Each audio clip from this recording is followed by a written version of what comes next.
Aujourd'hui, vous avez immédiatement après ce reportage diffusé chez nos confrères de France 24, la réaction du ministre, les sanctions qui ont suivi, vous avez dénoncé, et je vous cite, une cabale politico-médiatique. Absolument. C'est quoi ça? Mais écoutez, quand vous écoutez le reportage, on parle d'abord de curieux breuvage, comme si c'était moi qui fabriquais ce curieux breuvage dans mon laboratoire, dans ma maison. Eh ben non, moi je travaille avec un laboratoire international qui a donc ces certifications-là. Alors justement, d'où viennent vos produits? Et justement, ils sont fabriqués dans un laboratoire international. Je ne vais pas vous donner le nom. Laboratoire international où? Un laboratoire international en Asie. Il est en Asie. Il est en Asie. Qui fabrique donc ces produits-là, dont les normes, comme je vous dis, c'est le laboratoire en question qui a ces 14 certifications, et aujourd'hui on a une certification en plus avec Hydrac, vous voyez. Et juste pour revenir sur la cabale politico-médiatique. Ouais, exactement. Alors commençons par le politique. Ben écoutez, quand le reportage est fait, s'il est juste fait sur un produit et sur l'entrepreneur, ils vont dire entrepreneur camerounais. Eh ben non, on dit député très controversé de l'opposition. Oui. Ben, écoutez, ça veut déjà tout dire. Tout est dans le titre. On m'attaque politiquement et on m'attaque économiquement. Et donc, pour moi, ça ne peut être rien d'autre. Et s'il vous plaît, je vais vous dire quelque chose de très important. Moi, quand j'étais approchée par le journaliste en question, il était question de faire la promotion.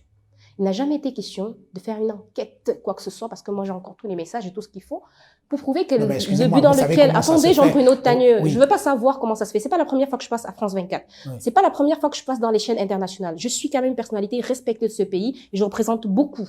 D'accord? C'est pas la première fois, ça ne me surprend pas. Mais c'est la toute première fois que je me fais piéger de cette façon. Quand on vient me dire qu'on m'interviewe pour quelque chose, j'ai ouvert mes portes. Qui est assez idiot pour ouvrir ses portes pour qu'on vienne le saboter de cette façon? Vous avez qui? Vous avez vu qui le faire?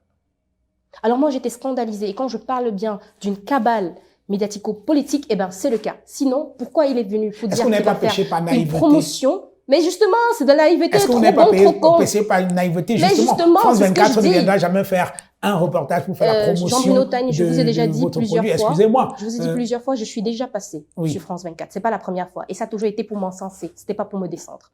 Un portrait, oui, mais pas pour faire quand même également la publicité d'un produit chaînes qui va être diffusé au journal télévisé. Pourquoi ne pas donc être honnête et dire simplement on est en train de faire une investigation sur votre produit? Oui.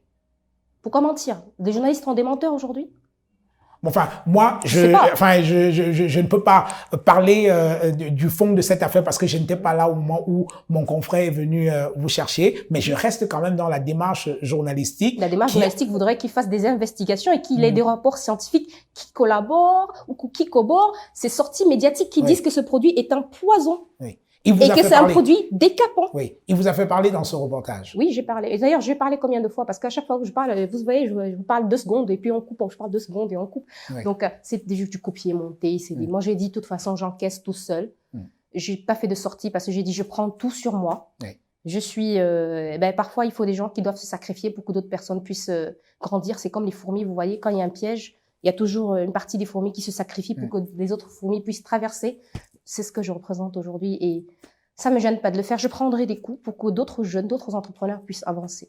Et je pense aussi, juste pour compléter, que grâce à ce qui s'est passé aujourd'hui, avec cela, beaucoup d'entreprises ont suivi mon exemple et ils sont en train également de normaliser ou de prendre des autorisations correctement comme il le faut. Mais je dis encore, il faut que les prix soient... Il faut qu'on revoie les prix. C'est problématique. Oui. Boa go to Doha. Allongez-vous confortablement, fermez les yeux et laissez-nous vous transporter à la World Cup FIFA Qatar 2022 pour encourager les Lions. Tous derrière les Lions. Boa Go to Doha, charter de touche à tout en partenariat avec Qatar Airways et Match Hospitality.